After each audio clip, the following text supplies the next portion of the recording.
3 पहले पढ़ लिए। ये मुझे बताना पड़ेगा कि 3 पहले पढ़ लिए, क्योंकि ये भी अब महत्वपूर्ण बात हो गई कि यार कितने पढ़े कि नहीं पढ़े। 3 पढ़ लिए, क्या हुआ? क्या कर रहा हूँ? कुछ नहीं, वैसे ही करते रहे। वो अपना कार्यक्रम कर रहे हैं तो अपना नहीं, कर। मेरे को ये पता है कि ऐसा करते, पर ऐसा नहीं करते। ये आजकल ऐसा क्यों करने लगे? तो मैं खुद पीछे बैठा बैठा समझ रहा था यार ऐसा तो नहीं होगा, पर वाकई में ऐसा हो रहा है। तो ऐसा मत करो भाई। ये अब बिल्कुल आवाज सही हो गई है। मैं प्रणाम करता हूँ श्रद्धेय श्री जगदीश सोलंकी जी साहब। परंतु सामान्य सी बातें हैं। ये तो राजस्थान की धरती 8.5 करोड़ का मेला है। ये लगभग राष्ट्रीय कोटा दशहरा है, हिंदुस्तान का राष्ट्रीय कोटा दशहरा मेला। मेरे को बताया, बुद्धि प्रकाश जी ने बताया कि जानी भाई यहाँ पे 8.5 करोड़ का इतना बड़ा हिंदुस्तान का सबसे बड़ा मेला, और 8.5 करोड़ के इस मेले में हिंदुस्तान के इतने बड़े बड़े कवि आते हैं और हजारों लाखों लोग सुनते हैं, लाखों रुपए इन कवियों को मिलता है, और फिर ये कवि यहाँ पर आकर के ये बताते हैं कि ये राजस्थान है और हम चंबल के तट पे बैठे हुए हैं। और आप भी स्वीकार करते हो, हाँ यार वाकई में अपन बैठे हुए हैं। हमारे अतुल भैया ने बताया कि भगवान परशुराम की बहन है चंबल, और कुमार भैया ने बताया कि ये बात तो कुमार भैया को भी मालूम नहीं थी। कुमार भैया को ये बात मालूम नहीं थी, इससे कोई बहुत बड़ी बात नहीं हो जाती। अब इनको ये थोड़ी पता कि रतन कचौरी वाला 7 रुपए में एक कचौरी बेचता है।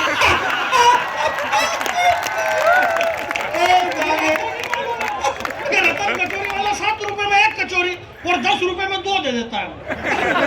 तो सबकी जानकारी अलग अलग है। वो परशुराम जी की बहन है चंबल, ठीक है। अब उस समय या तो मैं भी पैदा नहीं हुआ और कोई पैदा ही नहीं हुआ, तो अपने को कैसे मालूम कि वो परशुराम जी की बहन है चंबल? और परशुराम जी आदमी इतने खतरनाक थे, अगले आदमी की दादागिरी देखो, थोड़ा सा फड़फड़ कराने की मुंडी काट, अगले ने 21 बार काट डाली पृथ्वी पे से यार। करो निशा, 21 बार पृथ्वी पे से इस धरती को उन्होंने हिल कर दिया। ऐसा कुछ भी नहीं, माहौल बहुत अच्छा है। हमारे भाई साहब डॉक्टर साहब ने जैसे कि बता दिया कि अब राजनीति में ये कभी कुछ भी बोले, ऐसा कुछ भी नहीं है। मर जाएंगे, विस्की रह जाएगी। मरगा वार है क्या? अच्छा, इस लाइन के लोगों को कोई समझा नहीं सकता। मैंने फिर भी कोशिश की, मैंने कहा शराब बंदी के लिए कुछ अनुष्ठान चलाया जाए। मैं गया एक गांव में, मैंने बहुत सारे लोगों को इकट्ठा किया, 2 कांच की गिलासें ली, एक में पानी डाला, एक में शराब डाली। फिर मैंने एक कीड़ा लिया, कीड़े को लेकर के पानी के गिलास में डाला, कीड़ा उसमें थोड़ी देर तैरता रहा। मैंने पूछा गांव वाला क्या हुआ? बोले साहब कीड़ा तैर रहा है। मैंने उस कीड़े को निकालकर शराब के गिलास में डाला, कीड़ा उसमें भी थोड़ी देर तैरता रहा, फिर मर गया। मैंने पूछा गांव वालों क्या हुआ? बोले साहब कीड़ा मर गया। मैंने पूछा इससे आप लोग क्या समझे? बोले सब समझ गए, शराब पीने से पेट के सारे कीड़े मर जाते हैं। दुनिया में समाज सुधार करना कितना टिपिकल काम है।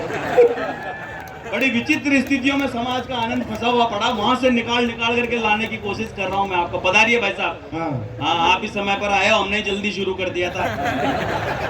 ये सब फालतू के टोटकेबाजी वैसे ही करनी पड़ रही है। ये कीड़े मार के आए, कीड़े मार के आए। अच्छा, कीड़े मार के आए, बता रही है भाई।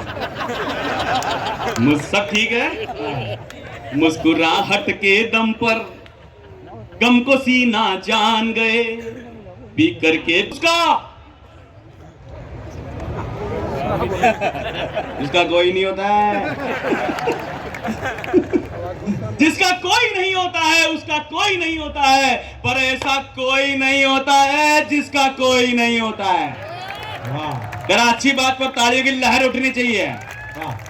हाँ, उन्हें गम है इस बात का कि मुझे गम है किस बात का।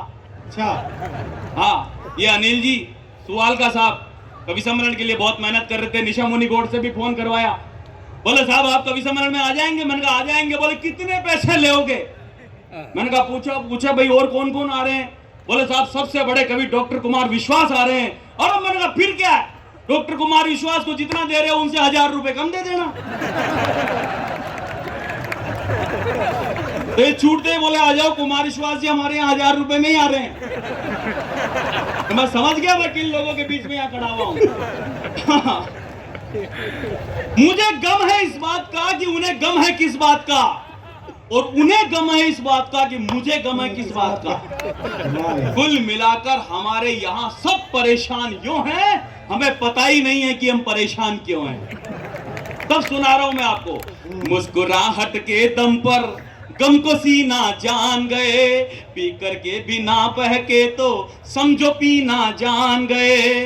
दर्द और कड़वे वचन भी जब सहन होने लगे, दर्द और कड़वे वचन भी जब सहन होने लगे, तब समझ लेना कि बुद्धि अब तुम जीना जान गए, तब समझ लेना कि बुद्धि अब तुम जीना जान। आप सबको बहुत बहुत प्रणाम, बहुत बहुत नमस्कार। और कहीं हाल छे?